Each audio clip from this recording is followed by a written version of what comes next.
Okay.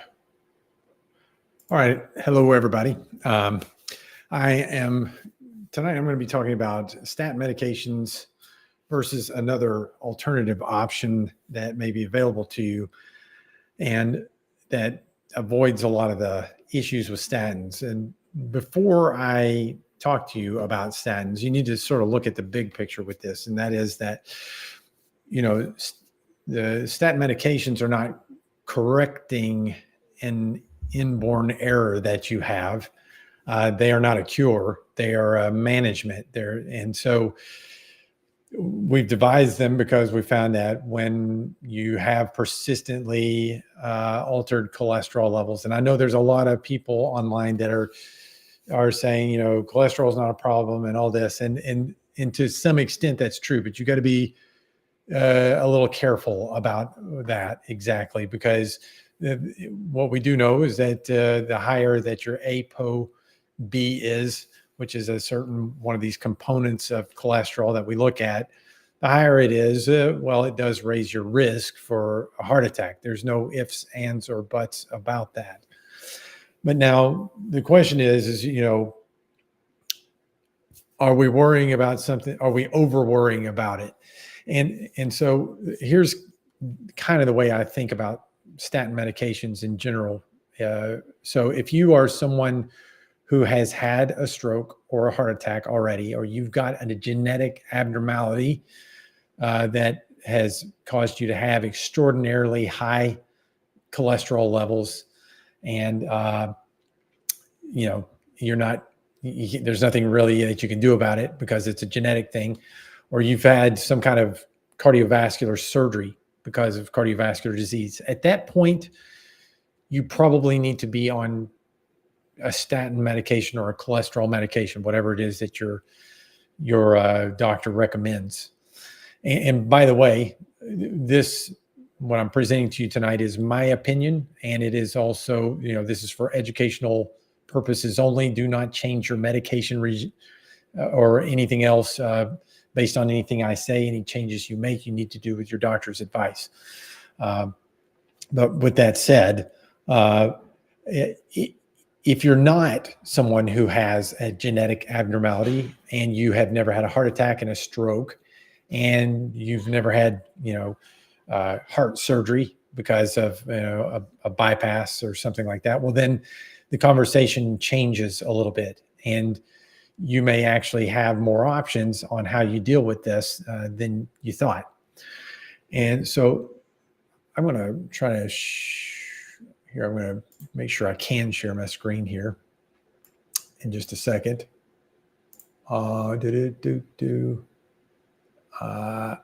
Sorry, I never do get this set up before I get started because I'm not a real TV show host. Okay.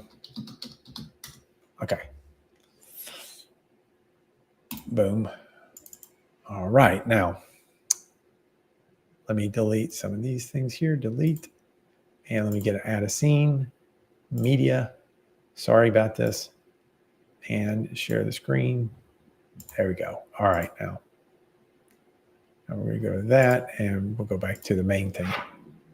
All right. So, but even the cholesterol medications that we have, they don't cure any kind of disease. What they do is they help lower risk. And they're sort of like a shield. And in my mind, for those people that are otherwise normal, but maybe they've got an altered cholesterol level, or maybe you found out that you have a CRP that is high. That's the C-reactive protein. It's one of the markers that they use to detect inflammation in your body. And so you're meeting the criteria for what we've established through research that you should go on a statin. What your doctor is basing that on is a study called the Jupiter trial.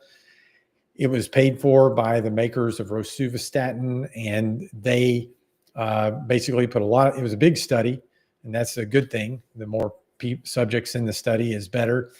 But what they did was they started the study and they stopped it early because they said the results were obviously so much better if you just went on prophylactic rosuvastatin And the only reason you needed to take it was because I think you're over the age of 40 and you had an elevated CRP. You didn't even have to have, in fact, they were looking at people with normal cholesterol levels and only had an elevated CRP. They had high inflammation. And those are the people they put on the medication. And the results of the study after early on showed that they were having 20% less heart attacks in the study group, the people on the medicine. There's some caveats about that, though. This has been a very highly criticized study. Number one, they stopped it early. So think of it like this. I always like to compare it to the French Open back in 1984 when John McEnroe was playing Yvonne Lendl. And at the time, John McEnroe was the number one tennis player in the world. They start this tennis match in France, and John McEnroe wins the first set like 6-0, straight sets. He's dominating. And that would have been like the judges saying, you know what, it's obvious he's already number one. We should just end this match now. Everybody go home. John McEnroe has won the French Open. But that's not what happened in this tennis match. In fact, John McEnroe won the first 3 sets pretty dominantly. And then Yvonne Lendl came back and won 4 straight sets to win the French Open. And by the end of that, I think John McEnroe had wrapped a tennis racket around the net. So the deal is that you can't call it early because it may give you a different picture as the data plays out. The second thing was that they thought that what was the other point that I had about it? Well, the other thing is that it was paid for by the maker of the drug. So that's a little bit, it tends to be biased. The way these studies tend to work is they will hire an independent research firm to conduct the study. And what we found in research on the research, when they research the research, is that there's a pretty heavy bias for those research companies to give a good report, good news to the people that hired them to do the study. 83% of the time, the studies that are paid for by these independent research facilities are in favor of the company that paid for it. And the way I like to think about that is, well, Thomas Edison, when he was trying to invent the light bulb, did like 10,000 experiments before he got it right. Okay, so he was like 0.001% of the time he got it right. But these pharmaceutical companies are getting it right 83% of the time. Really? For new drugs? Probably is not that good. They would be extraordinarily great scientists if that were the case. So we know that there's some bias in those studies, even though they're conducting things scientifically. So yeah, it's not a perfect world, but are statins worthless? No, they're not. They're helpful for the people that need them. And typically those are people who I already named. But now what about everybody else? What can you do? Because if the doctor is just telling you, just go on this medication, that's because it fits well into a 7-minute encounter that you're going to have with that doctor. If the doctor told you what you needed to do, well, then, and sort of followed up on that, then they probably wouldn't be able to see more than just a couple of 2 or 3, 4 patients a day. And so the system is not set up for that. It's set up for high volume. And there is an incentive for doctors, not necessarily a financial incentive. I see a lot of people posting on that doctors are getting kickbacks and stuff. Maybe that happens once in a blue moon, but I don't know anybody really that gets any real kind of kickbacks from it. But they have these compliance protocols that they got to follow or they get in trouble if they don't. And so they're incentivized to make sure that they tell you to take this drug. The problem is we look at it as like the doctors look at it like, once you go on this drug, you should just stay on this drug forever, even a cholesterol medicine. And that really shouldn't be the way we look at that. If you got your blood drawn, you had your cholesterol looked pretty bad, then maybe, you go on a cholesterol medicine for a short time, but it shouldn't be like a life sentence at that point. Maybe until you can bridge the gap makes a few lifestyle changes, because ultimately that's what really actually does reverse the situation. And so apart from taking a cholesterol medicine, what are your other options? What helps with heart disease when your cholesterol is messed up? One of the things you need to keep in mind is that not everybody that has a heart attack has high cholesterol. In fact, about half of the people who have a heart attack have normal cholesterol levels. So there is clearly more at play when it comes to having a heart attack as things pertain to cholesterol than we realized before. One of those big things is inflammation. And so sort of think of it like this. The cholesterol is kindling, but inflammation is fire. So if you get the kindling and the fire together, you're going to have a problem. If you take the fire away, well, then it's less chance of something bad happening. If you lower the kindling level, well, even if there is a fire, it doesn't cause quite such a big fire. So that's the way you need to kind of look at this. It's funny because a while back, I used to hear people talk about inflammation, and this was before I had really kind of educated myself on this topic. And I'm ashamed to say this is well after I've become a doctor. And I used to hear him say, this will cause inflammation, your inflammation. I would think inflammation, shimflammation. Who cares about inflammation? And then I started to realize what a big deal it is, how much of a threat to your health that it is. And this is one fine example. And so there's a reason in that Jupiter trial that they did for that rosuvastatin, the statin medication. The main metric that qualified you for the study was an inflammation marker. So these guys already know inflammation is a big part of this problem. And what they were basically wanting to demonstrate is that even if you are inflamed, this drug still helps a little bit. Okay. And it does in that situation. But wouldn't you just want to put out the inflammation? I think that would be a better deal. And apologize. Yes. Hang on just a second. Yes. So I'm asked to be on another live here in the next hour. But so here's the protocol. If you wanted a protocol to lower your cholesterol naturally without cholesterol medications, or with your eye on getting off of a cholesterol medicine, provided you don't have any high risk factors, well, then here's the moves that you would start to make. Probably the biggest threat to you isn't how much cholesterol you eat.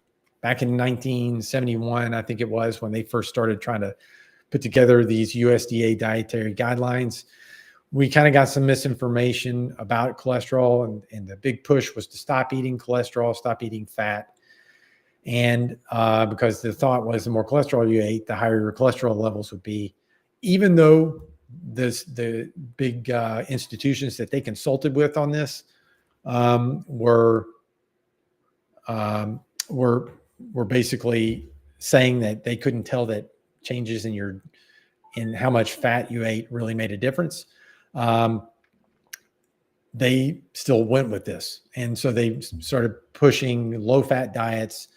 But if you take fat out of the diet, you got to replace those calories with something else. And we started replacing with sugar and carbs. And then over the next 5 decades, you saw an explosion of diabetes and obesity and heart disease. So obviously it is the sugar and the carbs that are actually responsible for way more of the heart disease and the cholesterol issues that people see. Why is that? How does that end up working that way? It was because when you overeat carbohydrates, and in particular sugar, well, then if you're not going to burn that energy because you took in more than you burn, it's converted into fat inside your cells.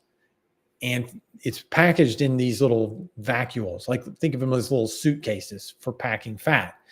But once you've eventually packed the suitcase completely full, it will break open. Just think of it, imagine a suitcase breaking open like on the cartoons and all the clothes flying out. Well, that's what's happening inside these cells. They break open and the the cholesterol or the triglycerides start to leak out.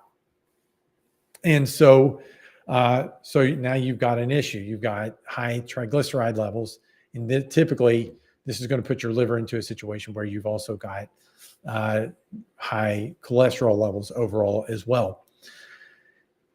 In the same situation, you tend to become insulin resistant. Insulin resistance causes parts of your cell that are supposed to help you make energy start to malfunction. Instead, they start making these things that are called superoxides.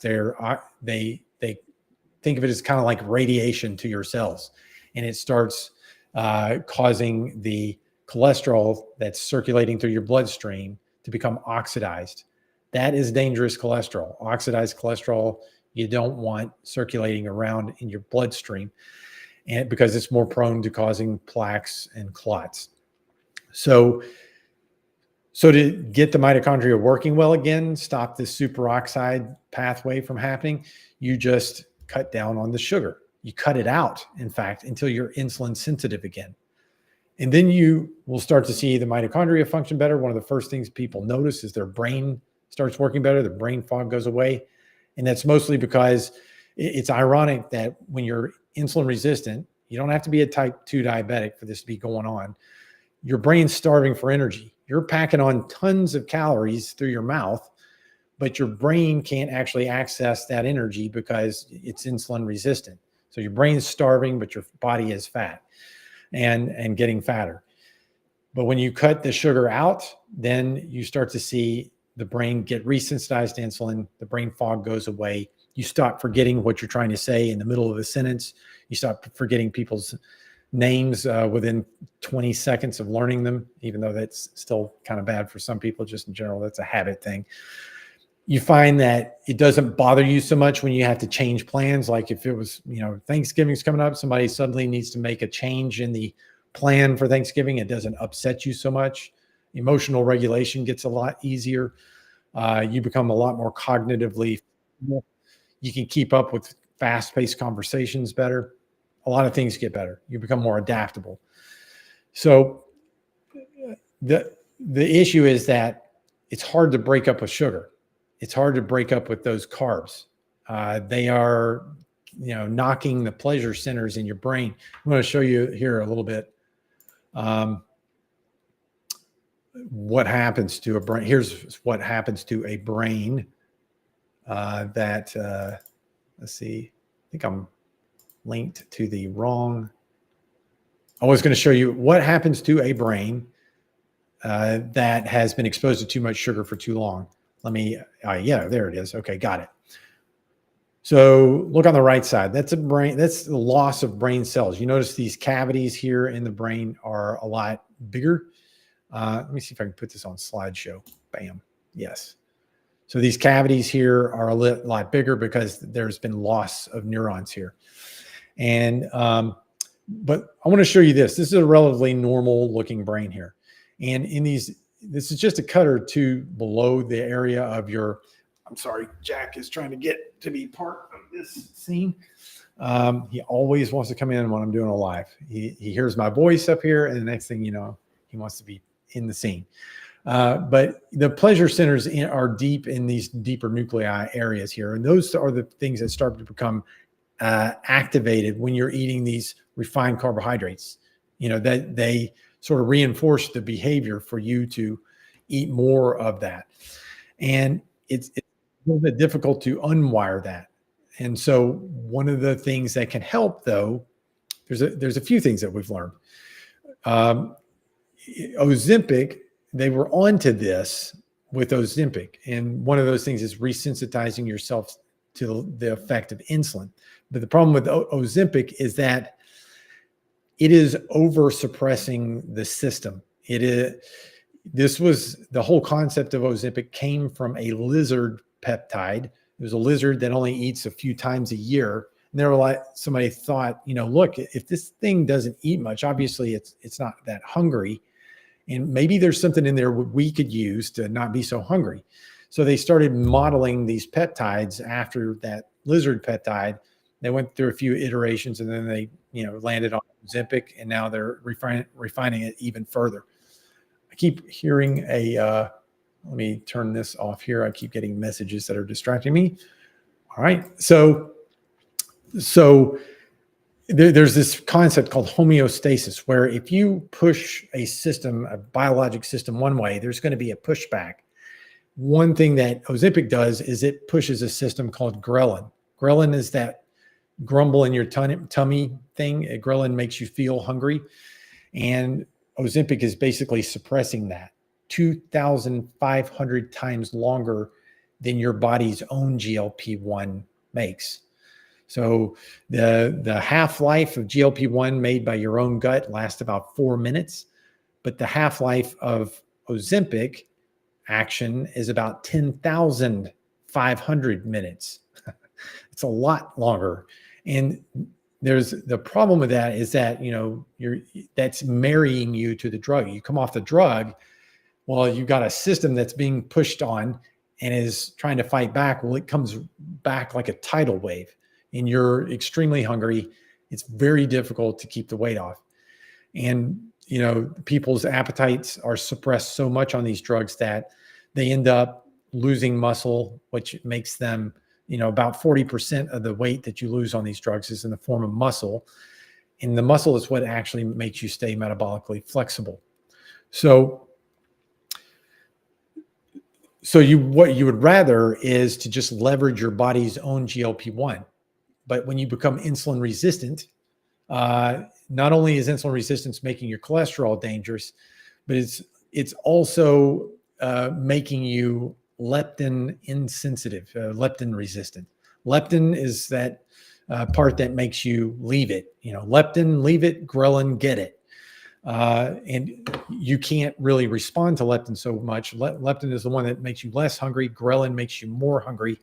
And you don't really have the ghrelin surge like you're supposed to after a meal. So you stay hungry. You can't sense the leptin so much. So you stay hungry. It's a double whammy.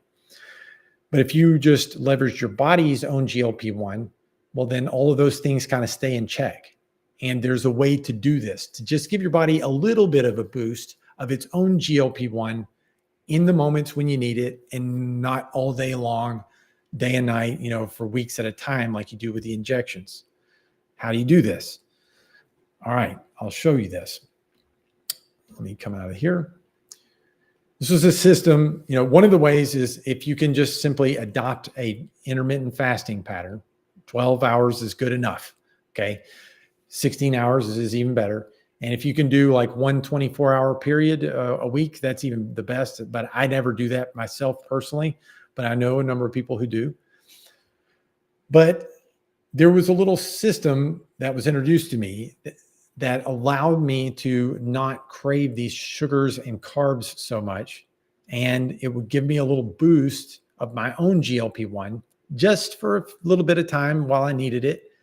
And so that I could extend my fast, continue resensitizing my cells to insulin, getting the insulin levels down. And when the insulin comes down, the inflammation comes down. So the risk to your cholesterol becoming oxidized is dive bombing. And when you're eating less, obviously the cholesterol levels start to normalize. You start to burn your own fat. Those triglyceride levels go down. You may even see the HDL levels come up. Some people that try to also adopt like a low carb diet during this time frame, some of those people are what we call hyper responders. They will see their LDL, the so-called bad cholesterol, surge on a low carbohydrate diet. In that scenario, if you've got a high LDL, but it's only happened after you started a ketogenic type diet, it's not nearly the risk to you as a high LDL with you eating just like a pig. I mean, if you're eating indiscriminately, you're eating donuts, you're eating whatever comes in your path, and you got a high LDL, well, you probably got a problem. But if you're on a low carbohydrate diet and you got a high LDL, think of it like this. There's a match there, but it's not lit. Okay. So there's no risk of the house burning up. But if you've got high LDL and high triglycerides, well, the match is lit. You're looking for trouble. And so what's perfect about this little system is not only can it actually help you lower the LDL, but it can help lower the inflammation, which helps you to reduce the risk of your cholesterol becoming toxic. And then it can also help you to mobilize your fat stores. It brings the insulin levels down, which allows you to start burning fat again. And then if you're pre-diabetic or a diabetic, if you can adhere to a better eating pattern because you're not so hungry all the time, appetite's suppressed a little bit, you're not craving those carbs so much, suddenly you can it can assist you in, using a better diet to reverse type 2 diabetes or pre-diabetes or insulin resistance. This was instrumental for me. My dad died from type 2 diabetes complications. And, he was type 2 diabetic, so he had everything that went with it. He was overweight, had high blood pressure, heart disease. He had the neuropathy and all that. And then I wish he had something available to him like this. And because I was trying to, here's me back before I discovered this. I had the perfect dad bod going on. Nice. This is what you don't want. Here is this big belly right there. Because some of that is the fat that's under my skin, but a lot of that is the fat that's inside the peritoneal sac. Okay. And that fat is hormonally active fat. It will absolutely make you more insulin resistant. And some people are genetically more prone to that. It's the type 2 diabetes, the adult onset diabetes. That's the genetic form. And I could not stop eating carbs. To save my life. And I couldn't really fast. If I did pull off fasting for 12 hours, I would end up eating about 5,000 calories in the next 12 hours. So it didn't do me any good because I was overeating during the eating window. But then this happened. Okay. And it happened for me very fast. And that's what I've noticed, particularly with men. I don't care what age you are. When it starts coming off, it's coming off in weeks. Okay. And now the women, the needle on this system, if you're perimenopausal or postmenopausal, you're going to have to wait a little bit, 6-8 weeks before the needle starts moving. But you can know this, it is a healthy way to lose the weight, even though you got to be a little bit more patient for it. It will happen as long as you adhere to the system. And it's this, because it's not a drug intervention. This is a metabolic reset. Okay. This is doing it the right way, taking the high road, but it's the most sustainable way in my mind. And it's the lowest risk way. With all these other medications, there's always an upside and a downside. Like with the statins, for example, here's the irony of statins. Statins lower the cholesterol level. They lower the risk for a heart attack, but they raise your risk for becoming a type 2 diabetic. And guess what's the biggest risk factor for having heart disease is type 2 diabetes. So, one goes down, the other goes up, there's a trade-off. Wouldn't you like to see both come down? Like win? Well, that's what this is. This is a win on both sides of the line. So the insulin resistance comes down, you lower your insulin resistance rather than raise it, and you improve the cholesterol profile, and you lower the inflammation. It's a three-way win. And so that was what was going on here. It's what went on for this guy. This is James. James was middle management at a meat processing company. He had been overweight his whole adult life. He did not think, and this is an old picture, by the way. James is actually even leaner than this. At this point, he had lost 70 pounds. He's lost now, I think, over 90 or 100 pounds now. And he looks like a totally different guy. And but he did not think this was ever possible at all. He was just demoralized. And he goes on this system and just started adhering to a few maneuvers in his diet. And then he started adopting just a little regular exercise, nothing in high intensity, just a 20, 30-minute workout here and there, at least every other day on average. And he started to see some major changes happen. I'm just going to show you a series of these people. These are the men. Okay. They respond pretty quick, but it's not just for men. Here's a woman. She was actually an exerciser, but as they say, you can't outrun a bad diet. And she started putting on this inner tube, and then she gets on the system, and all of a sudden she's got control. Finally, her body's metabolism corrects, and she's able to actually begin mobilizing her fat stores again. Over and over, over and over. Another one. Look at her. Look at that face. That she's got sort of that aldosterone look. I mean, that aldosteronized face. Now look here. She looks like a teenager. Jesus here. Marla. Oh, I mean, look at that. And then look at this. It's a totally different person. This gentleman right here had type 2 diabetes for 27 years. And using this very same system, he was able to unplug from that, get out of that situation. This guy here weighed over almost a quarter of a ton. He was on 24 medications. And then the next thing you know, he's down 115 pounds. How many medicines do you think he was on here? I mean, look at him. He's still morbidly obese here. He's 376 pounds. You see a lot of people on a lot of medicines with this kind of weight. He's only on 3 medicines here, soon to be 0. Okay. So that goes to show you that the medications can become unnecessary even before you fully corrected your weight, because your metabolism is what matters here. That's what decides what your blood work looks like. And Michelle, look at her face. Look at that. Look at that. She looks completely stressed out, just unhealthy, and then boom. Dr. Midge. So a number of doctors have gotten behind this. Now, Dr. Midge is a pediatric endocrinologist. So that's, treating diabetes is right up her alley. Dr. Tiffany Hendricks is another one of my colleagues, also affiliated with this. Dr. Stephen Brown, he's an anesthesiologist. Dr. Kenneth Harper, general surgeon. Shannon Davis is a she's a registered dietitian, also on the American Diabetes. She's on the board of the American Diabetes Society. Dr. Ben Bigman, all of these folks, Nick Norwitz, are all affiliated with this now. So what am I talking about? What is this thing that helped us to unplug? I'm going to go through this very briefly. It's this right here, this system. If you want to look it up, physicians use a resource. It's called the Provider's Digital Reference, the PDR. And we used to call it the Physician's Desk Reference. But they've changed it to the Provider's Digital Reference, and you can look it up online.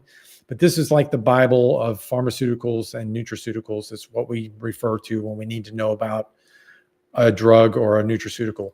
Both of these are listed there, and you don't get in that book unless you've got very credible research behind you. So it's a 2-part system. All you do is mix these in water and drink them. And this one is a tea. It's a yerba mate extract, but it's the best one that is on the market. It's ultra filtered for any type of polycyclic aromatic fluorocarbons. So there's none of that in there. And then this one has up to 10 to 14 different plant sources of fiber. Both of these are patented products. You can't get them anywhere else. And it's the fact that there's so many different plant sources of fiber in this, even though it's only 3 grams, is why it has such a profound effect. I have taken all kinds of Metamucil in my life and Benefiber, got nothing like the effect that I got from this, because those Metamucil and Benefiber are only single source fibers. So the idea behind this protocol, you skip breakfast, you're using the tea to control your appetite during that time, because it will boost your GLP-1 up about 60%, but it's not a weird injected molecule GLP-1 made in a lab that lasts 2,500 times longer. Instead, it's your own GLP-1 that lasts the normal amount of time, and it just keeps you satisfied until it's time to break fast at noon, at which time you can drink the balance right before lunch, or you can do it before dinner. It doesn't matter. I actually drink a balance before lunch and dinner. And the balance is going to fill you up. It's got the fiber in it. It forms like a gel. It slows down how fast these carbs hit your bloodstream. It helps filter out some of the cholesterol that you did eat into the diet so that you don't ever absorb it. It will actually tie up some of the carbohydrates that you eat and keep you from absorbing some of those as well. So it slows down how fast the carbs hit. You don't get a carbohydrate, you don't get a blood sugar spike after this. That keeps your insulin levels low, keeps you sensitive to insulin. And it's going to make you feel overall, both of these products help to make you feel less hungry. And so the magic in the tea is the chlorogenic acid. It's great for weight management, anti-cancer effect, reduces absorption of carbohydrates. It's protective to your brain and your nervous system and the kidneys. It also has a little bit of theobromine in it. Just think of that as like a feel-good compound. It doesn't make you jittery or keep you up late, but it will increase your mental focus when you need it, improves your mood, makes your coworkers just seem a little less annoying, and it can gently lower blood pressure in some people. And the balance is a collection of fibers, as I said, plus some vitamins and some phytonutrients, which phytonutrients are very helpful in reducing inflammation. So with this system, I was able to take it down to a 15% body fat. And I've really just, nothing else really produced an effect for me like this. And then my blood work was even better.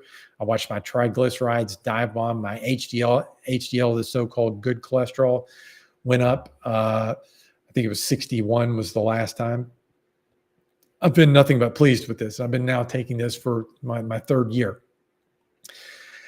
And so if you're so inclined to give this a go, here's the thing that the company is willing to do for you. They offer, through my link, you can get a permanent 32% discount on this system. And I'm going to put a link here. Let me see if I can put this up. Here it is. This is it. If you're a boomer like me, I didn't know you could do this, but I'm going to teach you a little secret that the kids keep secret from me. And you can screenshot your screen on your phone right now, if you even know how to do that. I know how to do that. But if you screenshot right now and then go to this picture and you see that QR code, if you hold your thumb down on it, it will go to the web page. Okay. I just learned this. If I may be showing myself to be stupid here, but I didn't know that worked that way. I used to see people putting the QR codes up, and I was like, wow, in God's earth, are they doing that? I mean, I can't, I'm looking at it on my phone. How am I going to, bring it to the page if my phone can't look at it? So that's how you do it. Screenshot this, put your thumb on the picture right over the QR code, and then it will take you to the page. You can get a permanent 32% discount this way. And by the way, they give you a link when you subscribe that you can share with friends. You will get a $10 credit every single month that friend stays subscribed. If you become a distributor, that $10 credit becomes a $25 cash, by the way. And so if you take it for a month, you decide, you know what, I like this, I'm going to do this for the next year. Well, then you can just buy a 10-pack, you become a distributor, and then you share the link with others. You can, actually make a significant amount of money doing this. You've got a huge market. A lot of people need this, as you well know. So I'm going to add to this value here. By the way, they also give you a 90-day money-back guarantee. So you can try this for 3 months and still get your money back if you're not satisfied. But I'm going to sweeten the deal for you, make it a little bit more worth your time. One of the things I would give you is 3 guides that I've created specifically for people on this protocol. Let me find them if I can. And I have no idea where these guides are. Here we go. Let me go find the guides. One of them, I'm just going to tell you about them. One of them is called Metabolic Reset. That is a guide, an eating framework, not a diet, but an eating framework. So no matter whether you like to eat Mexican, you like to eat, Italian food, whatever, it will show you how to work within that type of food in order to achieve what you're trying to achieve metabolically. The second thing I'm going to give you is something called the lab cheat sheet. Inside this guide are several labs that your doctor probably doesn't check on you, but you need to have checked at least once a year and better twice a year to know if you're actually staying metabolically healthy. And these are the real metrics you need to know in order to stay ahead of your metabolism and of your health in general. If you make these numbers look good, you're doing everything you can to avoid chronic disease, heart attack, stroke, diabetes, and all the rest.